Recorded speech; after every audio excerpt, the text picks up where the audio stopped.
ये मूवी मैंने देख ली और ये मूवी देखने के बाद बहुत सारे ऐसे सवाल थे जो मेरे दिमाग में रह गए। जब मैं थिएटर से बाहर निकल रहा था, मैं ही नहीं बाकी सारी ऑडियंस भी सब खामोश थे। वही उस तरह की खामोशी, उसी तरह के सवाल मन में छोड़ जाती है जैसे कश्मीर फाइल छोड़ के जाती है। बस एक छोटी सी गुजारिश, अगर आप कमज़ोर दिल वाले हैं तो ये मूवी मत देखिएगा, और अगर आप सच बोलने, देखने और कहने से कतराते हैं तो भी आप ये मूवी मत देखिएगा। तो शुरू करते हैं उसका रिव्यू 3 पॉजिटिव और 1 नेगेटिव पॉइंट के साथ। तो चलिए शुरू करते हैं। तो पहला पॉइंट है ट्रू स्टोरी। जी हाँ, द बंगाल फाइल्स कोई ऐसी मनगढ़ंत कहानी नहीं है, ये हमें इतिहास के उस पन्ने में ले जाती है। ये जैसे ही शुरू होती है डायरेक्टली आपको ट्रांसपोर्ट करती है 1946 के बंगाल में, और उसके बाद वहाँ से क्या-क्या इंसिडेंट होते हैं, क्या वो कहाँ से कहानी बनती है, पास्ट प्रेज़ेंट के बीच में झूलती इस कहानी को बहुत ही खूबसूरती से प्रेज़ेंट किया गया है। कहानी बहुत ग्रिपिंग है, आपको बहुत सारे फैक्ट इस कहानी के थ्रू बताए जाते हैं और कहानी आपको पूरी तरह से एंगेज रखती है। अगर मैं इसके सेकंड पॉइंट की बात करूँ तो वो है इसके डायरेक्टर। जी हाँ, विवेक रंजन अग्निहोत्री।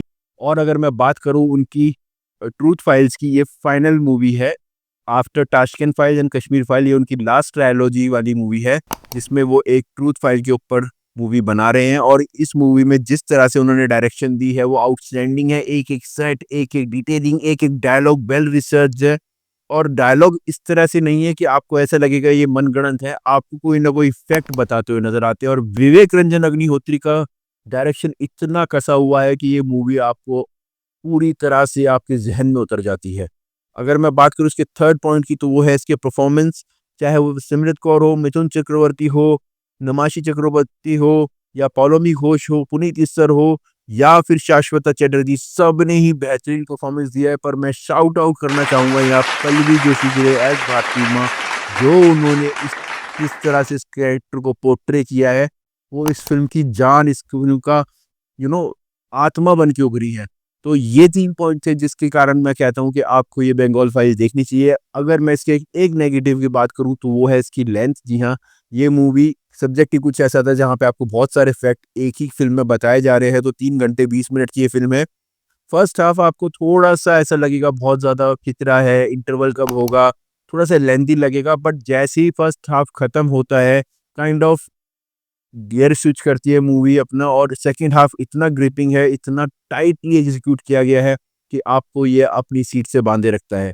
तो ये मेरा रिव्यू था इस फ़िल्म के बारे में। मैं इस फ़िल्म को कोई स्टार नहीं देने वाला, क्योंकि ये एक ऐसी हिस्ट्री, एक ऐसे दर्दनाक पन्ने के ऊपर बनी फ़िल्म है कि जिस कहानी को लोगों तक पहुँचाने की ज़िम्मेदारी विवेक रंजन अग्निहोत्री ने जो उठाई थी, इसके लिए बहुत हिम्मत चाहिए होती है। आई एप्रिशिएट कि उन्होंने इस तरह का सब्जेक्ट चुना। फिर से एक बार सिनेमा में सपनों को नहीं बल्कि सिनेमा में सच्चाई को दिखाने की कोशिश करी, और आपसे रिक्वेस्ट करूँगा प्लीज़ इस मूवी को एक बार देखिएगा। कुछ नहीं तो आपको इस फ़िल्म से बहुत सारी नॉलेज मिलने वाली है। तो मैं मिलूँगा आपसे अगली वीडियो में, only on tick two talkies. Thank you.